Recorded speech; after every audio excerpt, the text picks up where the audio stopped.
What is up, guys? Welcome to Pub Sports Radio. This is my prize picks breakdown for UFC 285. We got a great card here. Jon Jones going against Ciryl Gane.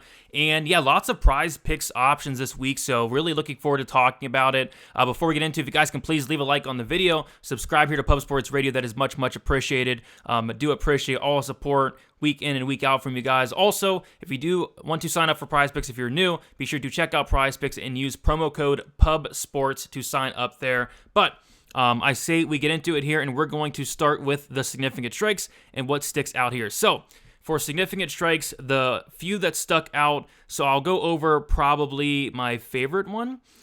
There's two I really like. So the first one, I'll go with the co-main event here. Valentina Shevchenko, 52.5 significant strikes. I mean, she's low volume, but my goodness, she's not that low volume. I mean, she's landing just over 3 significant strikes per minute. If this fight does get extended, which I do expect it to, I see her pretty much cruising over that 52.5 significant strike mark. So I like the over in terms of Valentina. I guess she could potentially finish the fight later if she gets on top and is able to land some ground and pound, but I think she's going to take her time. I think this fight gets extended. Give me the more here for Valentina. The other one I do like is going to be the Marc-André over 42.5 significant strikes. I love the volume of Marc-André, and I love the toughness of Julian Marquez, if I can find it there.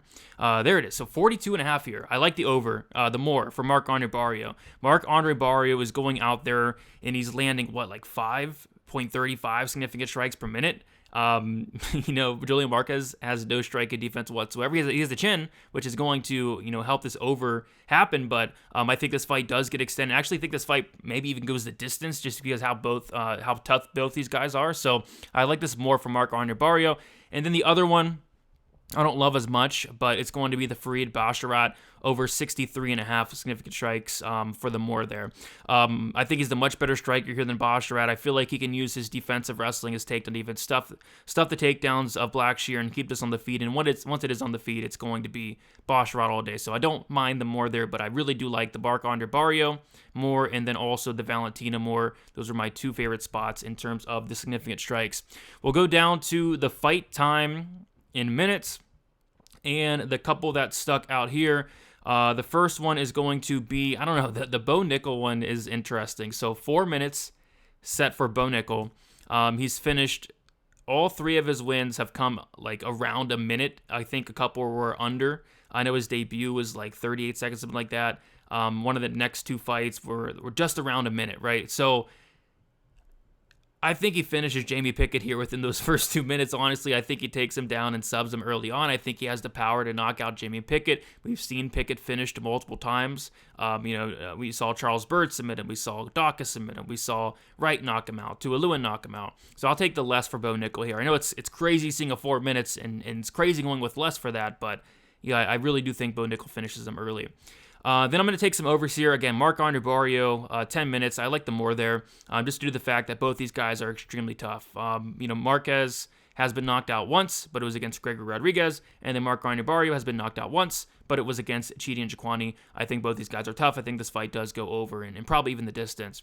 And then the other one I did like was going to be the Cody Garbrandt over 7.5 minutes. Now, this is a little bit sketchy. Due to both guys having power and Cody having no durability. But I think he's going to take his time here. I think this could potentially be like a boring fight with not a ton going on, just because Cody can't afford to go in there and get in a firefight with Trevin Jones. So I do like the more there, but that one is going to be a sweaty one, and one I don't know if I'll get to, but I would definitely lean the more on that one. All right, we will move on to the takedowns, and there were a couple that stuck out here. The first one going to be Mateusz Gamrot, 2.5 takedowns. Gamrot's attempted like 70-some takedowns thus far in the UFC. Jalin Turner, the takedown defense is a big question mark coming into this fight for Gamrot. But yeah, Gamrot can wrestle, and he attempts a ton of takedowns. Like, he can attempt upwards of 15 to 20 takedowns if he needs to. His control's not great on top, so he's going to take down Jalin Turner. Turner probably gets back up, so I like that more quite a bit for Gamrot, as long as he does not get finished early on. The other one I did like was the Tabitha Ricci, over 2.5 takedowns. Jessica Penne, she's going to welcome the takedown more than likely. There's not going to be much resistance there. And Tabitha Ricci, judo black belt, solid ability to get the fight down to the mat. I like that over for the takedowns as well for Tabitha Ricci. And then finally, the fantasy score here.